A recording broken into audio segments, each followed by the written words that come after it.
नमस्कार, कैसे हैं आप सब। मैं उम्मीद करता हूं कि आप सब सुखी होंगे, कुशल होंगे अपने घर परिवार के साथ। आप देख रहे हैं law and the spiritual secret. क्या कभी आपने सोचा है कि चूल्हा कितना मददगार साबित हो सकता है हमारे लिए। क्या कभी आपने यह सोचा है कि रोज हमारे घरों में जलने वाले गैस चूल्हे से पैसों का ढेर लग सकता है। नहीं ना, नहीं सोचा होगा, लेकिन आज आप ये जान लीजिए कि वाकई में ऐसा होता है।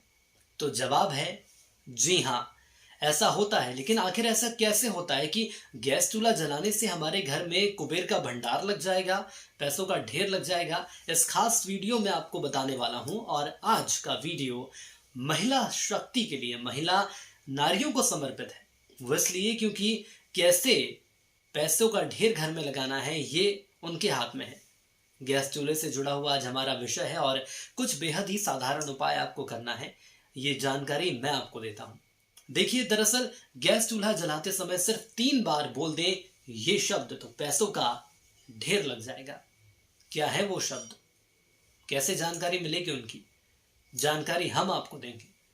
ऐसे विषय पर जानकारी देंगे जो बेहद ही खास और दिलचस्प होने वाला है, जिसमें बेहद कम उपाय में आपको चमत्कारिक लाभ मिलने वाला है। धन धान्य से आपका घर परिवार भर जाएगा। कुबेर का समझ लीजिए कि भंडार लग जाएगा। जिस गैस चूल्हे को सुबह शाम हम जलाते हैं, हमें यही जानकारी नहीं रहती कि वो हमारे लिए कितना महत्वपूर्ण है। देखिए, इसकी शुरुआत हम करते हैं। आपके किचन से शुरुआत होती है, आपके भोजन से। आपके थाली में सुबह शाम आप क्या खाना खा रहे हैं वो कैसा है, इससे इसकी शुरुआत होती है। जैसा खाना हमें मिलता है वैसी ही प्रवृत्ति हमारी बन जाती है। और जिस मन से खाना बनाया जाता है उसका सीधा प्रभाव हमारे जीवन पर पड़ता है। मान लीजिए कि महिला शक्ति है, हमारे घर में सास बहू बेटियां हैं, हमारी माताएं हैं। यदि वो गुस्से में खाना बना रही हैं, खुश होकर नहीं बना रही हैं, तो उसका प्रभाव हमारे दिमाग पर वैसा पड़ेगा क्योंकि हम वो भोजन ग्रहण करेंगे। मानसिक स्थिति वैसी होती है। इसलिए बड़े बुजुर्ग कह गए हैं कि खाने को बहुत ही प्यार से बनाना चाहिए। जैसे कि जो घर परिवार के लोग हैं वो उस भोजन को ग्रहण करें तो उन्हें भी इस बात का एहसास हो कि हाँ, ये खाना बड़े प्यार से बनाया गया है। भोजन को ग्रहण करने के बाद आत्मा तृप्त हो जाए, सकारात्मक ऊर्जा का अनुभव होने लगे। अब देखिए, आपको करना क्या है। आपको ये उपाय खास तौर पर हर महिला शक्ति को करना है।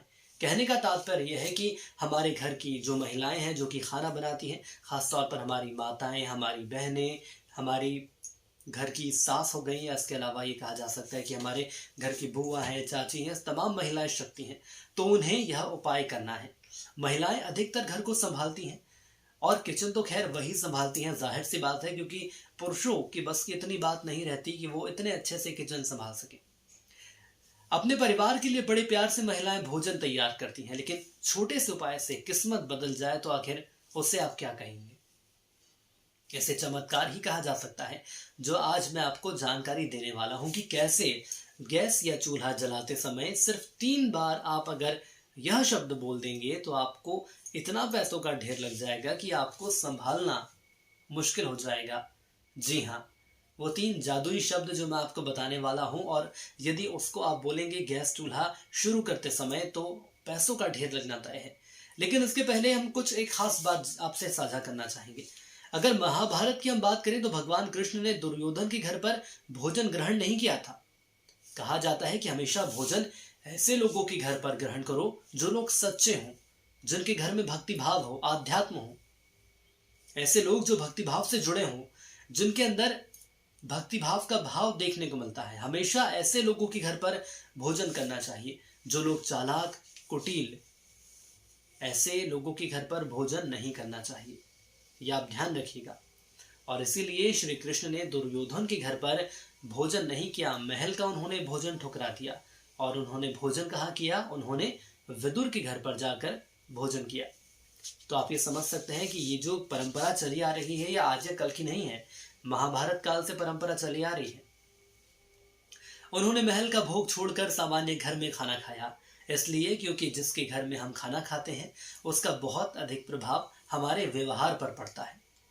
कहते हैं ना कि अनाज और नमक जिसके घर का ग्रहण किया उसका ऋण हमें चुकाना पड़ता है। आज नहीं तो कल, कल नहीं तो परसों, लेकिन हमें यह ऋण चुकाना पड़ेगा। और आज के दौर की हम बात कर लें तो बहुत से लोग हैं जो कि नॉनवेज खाते हैं, मांसाहार का सेवन करते हैं। लेकिन आप ये सोचिए कि मांस खाना आज के दौर का सबसे बुरा, सबसे ज्यादा बुरा काम है। आप ये मानकर चलिए कि यदि आप मांस खा रहे हैं, यदि आप नॉनवेज खा रहे हैं, तो आप अपने जीवन का सत्यानाश कर रहे हैं। सोचिए थोड़ा कि जब किसी जानवर को मारा जाता है उस समय उसकी क्या स्थिति आखिर होती होगी। वो जानवर को मारा जा रहा है, उसके बाद उसको खाने के रूप में उपयोग किया जाएगा, उसकी क्या स्थिति होती होगी, कितनी वेदना उसके अंदर होती होगी कि आप सोच भी सकते हैं इस बात को।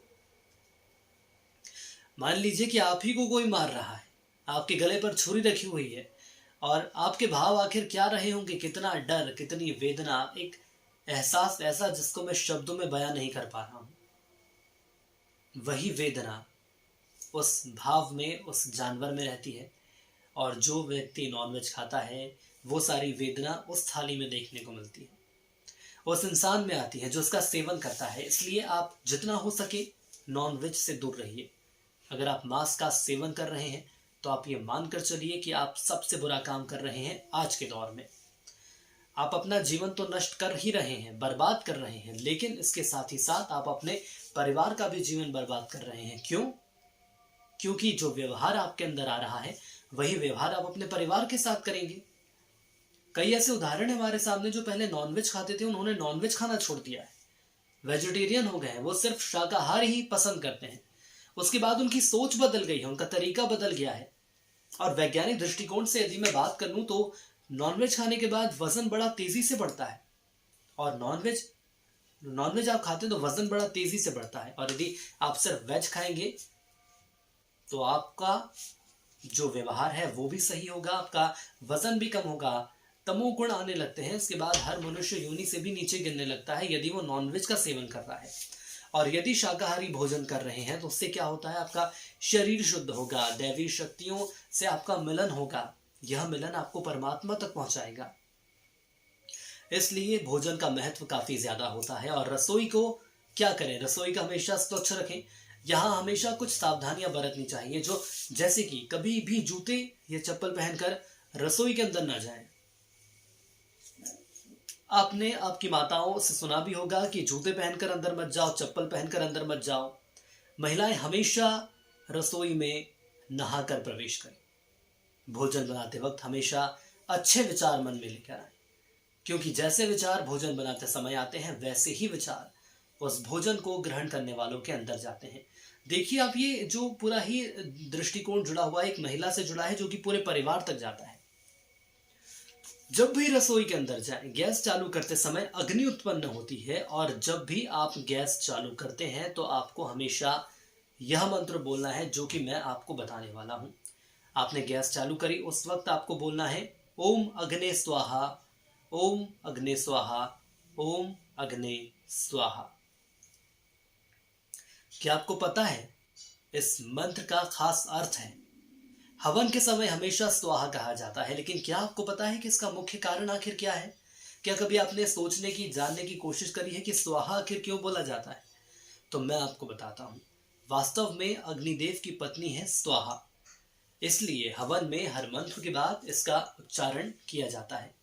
और देखिए स्वाहा का अर्थ क्या होता है। स्वाहा का अर्थ है सही रीति से पहुंचना। मंत्र पाठ करते हुए स्वाहा कहकर ही हवन सामग्री भगवान को हम अर्पित करते हैं। और यदि सच्चे मन से, सच्ची श्रद्धा से हम वो सामग्री अर्पित करते हैं तो वो भोग भगवान तक पहुंचता है। दरअसल कोई भी यज्ञ जब तक सफल नहीं माना जाता जब तक कि हवन का ग्रहण देवता न कर ले। लेकिन देवता ऐसा ग्रहण तभी कर सकते हैं जब अग्नि के द्वारा स्वाहा के माध्यम से वो चीज अर्पण की जाती है। अब आप समझे कि आखिर ये कितना बड़ा एक दृष्टिकोण है, या मैं इसे एक सर्कल कह सकता हूं। इसलिए जब भी आप भोजन बनाते हैं तो सबसे पहले अग्निदेव को आप भोग लगाएं और इसके बाद सच्चे मन से उनसे प्रार्थना करिए। उनसे प्रार्थना आप क्या कर सकते हैं? उनसे प्रार्थना करिए कि जो भोग हमने बनाया है ये आप ग्रहण करिए। सच्चे मन से मैंने इसको बनाया है, मेरे साथ साथ मेरे पूरे परिवार को सद्बुद्धि दीजिए। कोशिश ये करिए कि जो विचार अच्छे हैं वही हमारे दिमाग में रहे। अग्निदेव को चढ़ाने के बाद हमें अपने परिवार के सदस्यों को भोजन देना चाहिए। यह उपाय करके देखिए, आपको जबरदस्त फायदा होगा। और जो मैंने मंत्र आपको बताया है, ये मंत्र जरूर लिखिए। सुबह शाम दिन रात जब भी आप गैस चूल्हे की शुरुआत करते हैं, अग्निदेव को प्रज्वलित करते हैं, तो ये मंत्र आप जरूर बोलिए। वीडियो पसंद आया तो ज़रूर इसे लाइक करिए, शेयर करिए। और ख़ास तौर पर महिला शक्तियों की मैं बात कर लूँ तो ज़्यादा से ज़्यादा इस वीडियो को शेयर करिए, क्योंकि जितनी ज़्यादा ये वीडियो लोगों तक पहुँचेगी, सही जानकारियाँ जाएंगी और उसके बाद उस जानकारी का लाभ आप ही उठा पाएंगे।